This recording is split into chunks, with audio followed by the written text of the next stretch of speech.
lift it up right about now and get it in view right away in case he flies. If I'm in the right spot, it's hard to tell here. Right about here. There he goes, he's taking off. Hitting the water.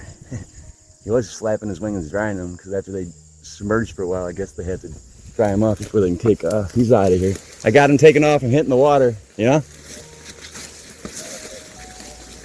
Huh?